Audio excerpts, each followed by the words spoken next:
नमस्कार। तो चलिए आज बात करते हैं एक बहुत ही प्यारी और क्लासिक हिंदी कहानी माता का आंचल की। ये कहानी एक बच्चे और उसके माता-पिता के बीच के रिश्ते की बहुत गहरी परतों को खोलती है। इस कहानी में आगे बढ़ने से पहले एक सवाल मन में आता है।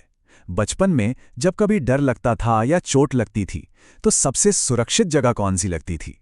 मन सबसे पहले किसकी तरफ भागता था? तो कहानी का जो मुख्य किरदार है वो है भोलानाथ।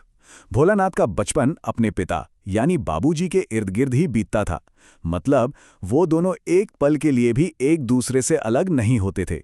कहानी का पहला हिस्सा हमें पिता और बेटे के इसी गहरे और रोज के रिश्ते की एक झलक देता है। उनका रिश्ता उनकी दिनचर्या में साफ दिखता था। सुबह साथ में उठना, साथ में नहाना, पूजा भी साथ साथ करना। इतना ही नहीं, वो साथ मिलकर गंगा किनारे मछलियों को आटे की गोलियां खिलाते, मजेदार कुश्ती भी लड़ते और भोलानाथ अक्सर अपने पिता के कंधों पर बैठकर दुनिया घूमते थे। वैसे एक मजेदार बात यह है कि उनका असली नाम तो तारकेश्वर नाथ था, लेकिन उनके पिता उन्हें प्यार से भोलानाथ बुलाते थे, जो उनके बीच के गहरे लगाव को दिखाता है। लेकिन पिता की इस दुनिया से बाहर भी एक दुनिया थी, दोस्तों की दुनिया और कल्पना से भरे खेलों की दुनिया। और जैसे ही भोलानाथ घर से बाहर कदम रखते थे ना, बस वो पिता की गोद, उनका साथ, सब कुछ भूल जाते थे। दोस्तों की टोली उन्हें अपनी ही एक अलग दुनिया में खींच लेती थी। और उनके खेल भी क्या निराले थे। उनका एक पसंदीदा खेल था मिठाई की दुकान लगाना। उनकी कल्पना तो बस कमाल की थी।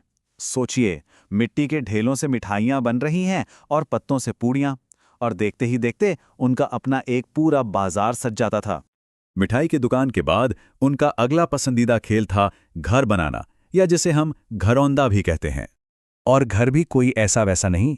धूल से दीवारें खड़ी हो जाती, तिनकों से छत बन जाती, माचिस के डिब्बियों के दरवाजे लगते और मिट्टी के बर्तन का मुंह चूल्हा बन जाता था। और फिर आता था उनका सबसे मजेदार और जोर शोर वाला खेल, बारात का जुलूस। सोचिए जरा, एक टूटी हुई चूहेदानी को दुल्हन की पालकी बना दिया जाता था और सारे बच्चे मिलकर बरामदे के एक कोने से दूसरे कोने तक बारात लेकर जाते थे। ये खेल तब खत्म होता जब भोलानाथ के पिता मजे मजे में दुल्हन को देखने आ जाते और सारे बच्चे हंसते हुए भाग खड़े होते। अरे, खेल यहीं खत्म नहीं होते थे। इसके बाद तो खेती बाड़ी का नंबर आता था, और वो भी पूरी गंभीरता के साथ। घर का बरामदा खेत बन जाता, कंकड़ पत्थर बीज, और फिर बड़ी मेहनत से अपनी फसल काटी जाती। ये सब तब तक चलता जब तक उनके पिता आकर पूछ नहीं लेते कि भाई इस साल खेती कैसी हुई, और बस ये सुनते ही सबकी हंसी छूट जाती। लेकिन सब कुछ हमेशा इतना मजेदार और खुशनुमा नहीं रहता। कहानी में अब एक ऐसा मोड़ आता है जहां खेल की जगह डर ले लेता है। एक दिन खेलते खेलते कुछ ऐसा हुआ जो नहीं होना चाहिए था। एक खेल गलत हो गया। हुआ ये कि बच्चों ने एक टीले पर चूहे का बिल देखा और उसमें पानी डालना शुरू कर दिया। उन्हें लगा चूहा निकलेगा, लेकिन बिल से चूहा नहीं, एक सांप निकल आया। बस फिर क्या था, डर के मारे चीखते चिल्लाते हुए सारे बच्चे बेतहाशा भागे।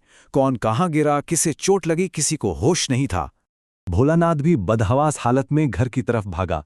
उसका शरीर लहूलुहान था, पैरों में कांटे चुभ चुके थे। वो बस किसी भी तरह घर पहुंचना चाहता था। और यहीं कहानी का सबसे जरूरी हिस्सा आता है। बाहर आंगन में उसके बाबूजी आराम से बैठे थे। वो उसे आवाज भी दे रहे थे, लेकिन उस डर के पल में भोलानाथ ने उनकी आवाज को जैसे सुना ही नहीं। वो उनके पास से गुजरता हुआ सीधा घर के अंदर भागा, अपनी माँ के पास। अब हम कहानी के उस हिस्से में हैं जहां उसका असली मतलब और गहरा सार छुपा हुआ है, माँ की गोद की सुरक्षा। उस वक्त उसे अपने दिन रात के साथी, अपने पिता की याद नहीं आई। उसे पनाह मिली तो सिर्फ और सिर्फ अपनी माँ की गोद में।